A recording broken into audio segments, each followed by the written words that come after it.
Regarde cet andin comme il est droit. Mais tu vois, quand on filme, on conduit ça. Hop là.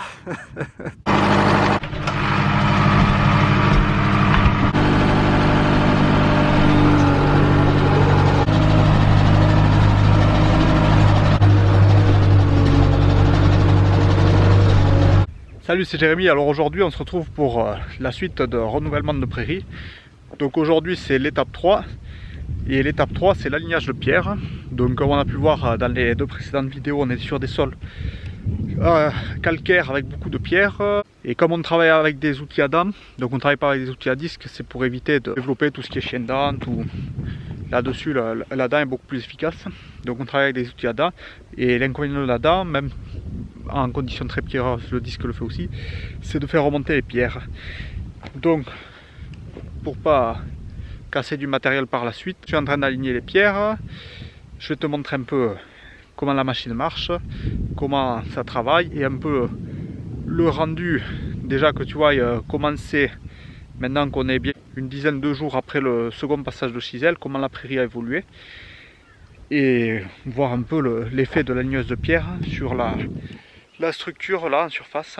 Donc voilà l'ancienne prairie après les deux coups de chisel. Donc pour rappel, il y a eu un premier passage suivi d'un deuxième une semaine après, et là on est à peu près 10 jours après, donc ça fait grosso modo ça fait une vingtaine de jours après le premier passage de chisel.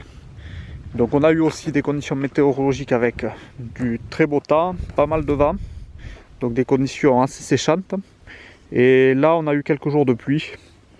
Donc pas beaucoup, une quinzaine de millimètres.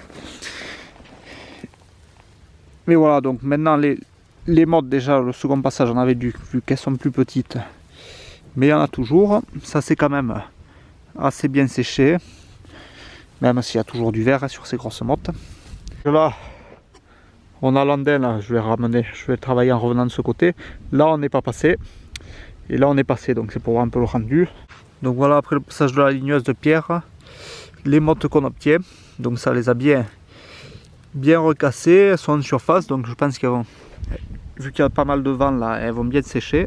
Et alors les andins de pierre, on n'a pas l'impression qu'il y a grand pierre, mais c'est qu'il y a, si on gratte un peu, on les trouve. Alors la ligneuse de pierre, pour ceux qui ne connaissent pas, c'est un rotor en fait qui tourne. Alors voilà le rotor, donc là il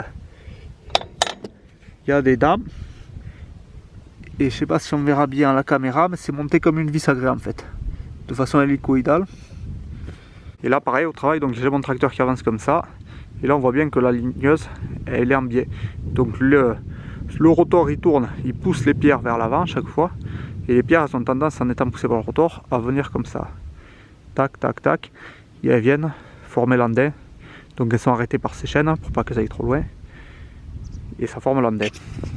Donc c'est tenu au relevage 3 points, il y a des roues pour tenir à profondeur, et ensuite il vaut mieux, quand on aligne des pierres, il vaut mieux travailler avec un tracteur, bon maintenant ils l'ont quasiment tous, mais qui a le relevage électronique assez précis, parce que si on veut pas mettre trop de terre dans l'andin de pierre, il faut tenir le rotor qui rentre un peu dans la terre mais pas trop, donc c'est un peu fin à tenir.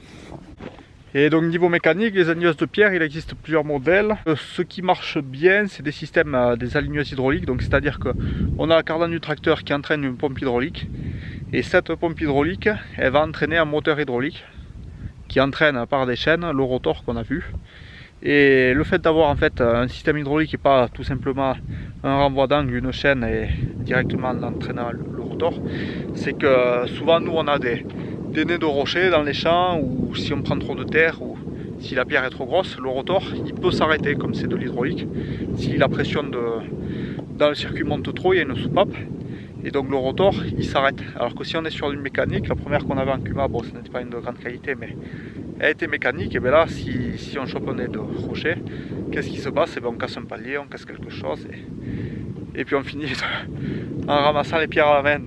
Donc voilà, j'espère que cette série de vidéos sur le renouvellement de prairies te plaît. Ça permet un peu que je te montre comment on travaille, le parcours, l'itinéraire technique qu'on utilise, sachant qu'on le fait évoluer un peu d'année en année. On s'adapte, on essaye de regarder ce qui a marché, ce qui n'a pas marché. Mais là, ça marche assez bien, donc on travaille comme ça. Et puis, je te dis à une prochaine pour une autre vidéo. Allez, salut!